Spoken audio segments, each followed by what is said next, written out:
Bienvenue dans Radicalement Vivante, le podcast brut, vibrant et sans filtre pour les femmes qui veulent reprendre le pouvoir sur leur vie, leur corps et leur vérité. Je suis Julie, thérapeute et enseignante holistique, ancienne anorexique, mère après stérilité, femme libre après le chaos. Et ici, je te parle de ce qui traverse, brûle, libère, répare, pour t'aider à reprendre le pouvoir sur ta vie. Aujourd'hui, on va parler d'un truc qui fait énormément de dégâts chez les femmes intelligentes, sensibles et capables. L'indécision. Le fait de douter de ses choix, d'avoir 1000 élans et zéro ancrage, de changer d'avis tout le temps, de se demander en permanence si on est sur la mauvaise voie, la bonne voie, oui, bon, peu importe.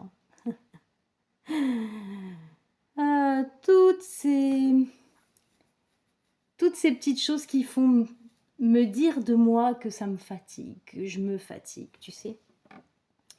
Je sais que tu vois très bien de quoi je parle. Une formation par-ci, une méthode par-là. Un projet qui t'excite pendant 3 jours. Puis pouf, plus rien, t'as plus envie. Ça me rappelle qu'un jour j'ai acheté un kit de crochet. Une après-midi, je me suis mis dessus, je me suis dit ouais, ça va être trop bien et tout. J'ai regardé des vidéos YouTube et tout. Ouais, ça fait 1 an et demi que la boîte du kit de crochet est dans l'armoire. Et là, t'as tout compris. Et puis derrière ça, en fait, quand t'as ce genre de comportement, t'en conclus généralement que t'as un problème de discipline, que tu manques de volonté, que tu ne vas jamais au bout des choses. Et là, je vais te dire un truc tout de suite, sans détour. Le problème, c'est pas ton manque de discipline. Dieu sait que t'en as, bordel. Le problème, c'est la surcharge de ton cerveau. Et tant que tu continues à te flageller au lieu de comprendre ton système, tu restes coincé dans la même boucle. Tu sais, on vit dans une société qui glorifie la constance, la rigidité, la capacité à se forcer. Sauf que ce modèle est neurocompatible avec très peu de femmes. Quand tu papillonnes, c'est pas que t'es instable, c'est que ton système nerveux est en saturation décisionnelle. Et là, j'ai besoin que tu m'écoutes attentivement. Une femme épuisée cognitivement ne devient pas disciplinée. Elle devient confuse, dispersée, autocritique. La discipline n'est pas une vertu morale. C'est une conséquence d'un système régulé. Et d'ailleurs, on a collé un sacré mythe sur le dos des femmes comme toi et moi. Celui-ci. Si tu doutes, c'est que tu manques de cadre. Si tu hésites, c'est que tu n'es pas assez discipliné. Bullshit, énorme bullshit. C'est faux. Et c'est même dangereux de croire ça. La discipline, c'est pas se forcer. C'est pas se contraindre. Et c'est encore moins se violenter pour tenir coûte que coûte en serrant les dents. Je l'ai fait, hein. C'est fini, ça.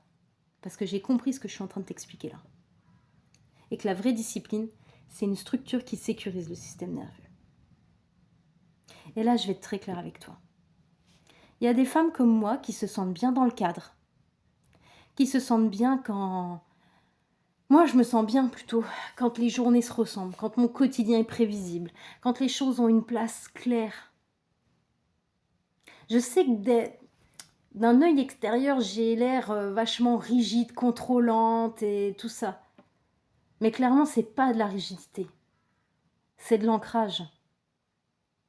Donc si tu doutes, si tu hésites, c'est pas parce que tu es incapable de t'engager. C'est parce que ton système est saturé d'informations, de possibilités, de stimulation. Quand le cerveau est en surcharge, il ne choisit plus. Il compare. Et c'est là que tu vas passer 3 heures à t'auto-dévaluer sur TikTok et Instagram en regardant la vie des autres. Ensuite, tu vas ruminer. Et ensuite, tu vas rester figé. Je connais bien ça, hein. Moi, j'ai toujours eu une capacité d'organisation très forte, instinctive. Je rentre dans une pièce, je regarde, je ne touche à rien tout de suite, et puis, sans réfléchir, je déplace 2-3 trucs. Et d'un coup, pouf, tout s'emboîte. Chaque objet trouve sa place, chaque chose devient évidente. C'est même comme ça dans mon agenda. Moi, je suis très très bien placée pour aider les autres à créer des super agendas très optimisés, quoi. C'est très facile pour moi.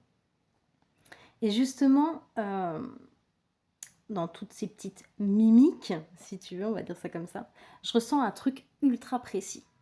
Je ressens de l'apaisement. Je ressens une satisfaction profonde. Et surtout une détente dans le corps. Pendant longtemps, j'ai été jugée maniaque, très maniaque.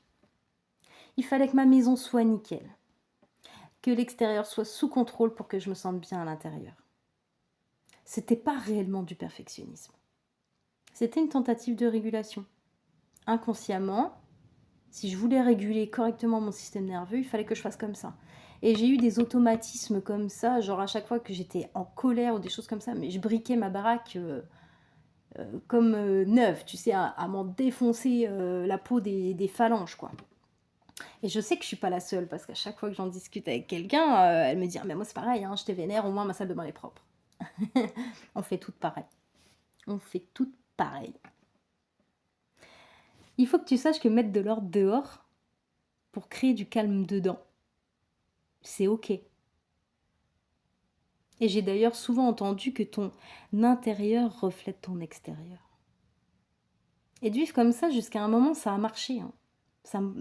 Je me sentais bien comme ça. Bon, j'étais une tendue de la vie, mais voilà, ça me convenait bien. Mais jusqu'au moment où la charge mentale, elle augmente. Quand je suis passée de vivre solo avec mes petits chiens à je me suis mariée, j'ai eu un gosse et j'ai 3 chiens. Tu vois ? Parce que maintenant, les décisions s'accumulent et que tout repose sur le cortex préfrontal. Même les femmes organisées commencent à douter. Et je t'en parle réellement en connaissance de cause. Le doute, c'est pas un défaut, c'est un signal de saturation. Alors, on va poser un petit peu de science là-dedans. Le cortex préfrontal, c'est la zone du cerveau qui gère. C'est la planification, la prise de décision, l'anticipation et la cohérence à long terme. C'est une zone très coûteuse en énergie. Ce cortex se fatigue très vite. Donc concrètement, plus tu réfléchis, plus tu analyses, plus tu hésites, plus ton cerveau perd en clarté. Et chez les femmes hypersensibles neuroatypiques, le cortex préfrontal est hyper sollicité. L'analyse est permanente. La rumination tourne en rond, en fond. Ouais, ça marche aussi. Résultat, tu n'arrives plus à sentir ce qui est juste. Tu compenses en testant tout et n'importe quoi. Tu papillonnes. Mais en soi, c'est pas un défaut, hein. Attention, hein, là on met juste des mots sur des comportements, voilà, c'est juste des faits, ok ? Là, ce qui est à dire, c'est que tu as un cerveau qui est complètement surchargé et qui cherche une issue, c'est tout. C'est une surcharge neurocognitive. Et quand le corps il est plus consulté, eh ben, le cerveau il tourne en boucle. Et c'est là qu'apparaît l'indécision, la dispersion, le besoin de tout revoir, l'impression de ne plus savoir. Alors maintenant, on va parler énergétique. T'inquiète, hein, c'est une version claire, hein, pas de perché. L'indécision, énergétiquement, c'est une énergie qui monte, ok ? Sauf qu'elle n'a pas d'axe et elle n'a pas de direction. Et beaucoup de femmes le vivent ici. Tu as la tête pleine, le mental saturé, le plexus contracté et le bassin déconnecté. D'ailleurs, je ne sais pas pourquoi je pense à ça, mais je pense que ça peut être pertinent que je te le partage. Moi, j'ai le bassin que je suis obligée de réaligner en permanence. Et je ne suis pas la seule. Pratiquement toutes les meufs avec qui j'ai discuté à la salle ont le même problème. On a une hanche qui est plus haute que l'autre. Parce que le bassin est déconnecté et que du coup le corps va prendre une posture, j'ai envie de dire la posture qui... comment ?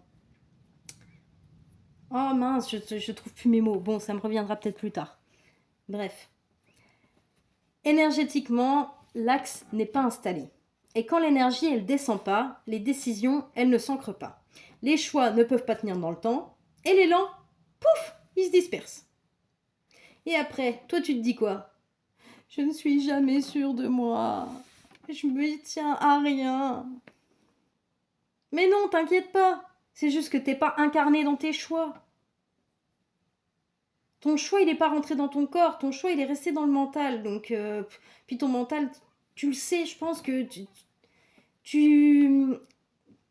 tu gères des millions d'informations par jour. Donc, si ça rentre pas dans le corps, c'est pas ancré, c'est pas incarné. Et quand l'énergie ne descend pas, elle se disperse. Résultat, ton système, il a plus de point d'appui. Alors, je vais être claire avec toi. Tu papillonnes parce que ton système cherche du soulagement, pas de la cohérence. Chaque nouvelle idée te donne un shoot de dopamine, une sensation de clarté temporaire. Là, t'es à fond, tu te sens bien et tout, et là tu dis « Ouais, mon énergie est revenue !» Mais comme rien n'a été régulé en amont, ça retombe, et tu repars de nouveau chercher ailleurs. C'est pas de l'instabilité, même si ça peut être perçu comme ça. C'est surtout une stratégie de survie neuroénergétique. Donc là, arrête de te forcer à choisir, de te promettre d'être plus discipliné, de chercher la bonne méthode. Plus de structure mentale ne réparera jamais un système dérégulé. Tu n'as pas besoin de comprendre plus, tu as besoin de descendre dans le corps. Alors je vais être très pratique. 1. Décharge le cortex préfrontal. Moins d'options, moins de décisions par jour, des cadres simples. La clarté vient de la réduction, pas de l'addition. 2. Stabilise l'axe énergétique. Respiration basse, présence dans le bassin, décision ressentie, pas réfléchie.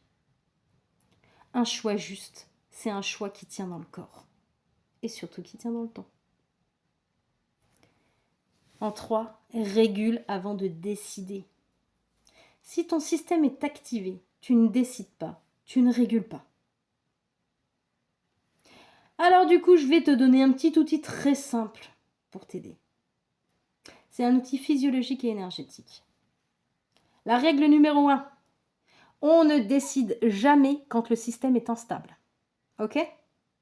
Donc, étape 1, revenir dans le bas du corps.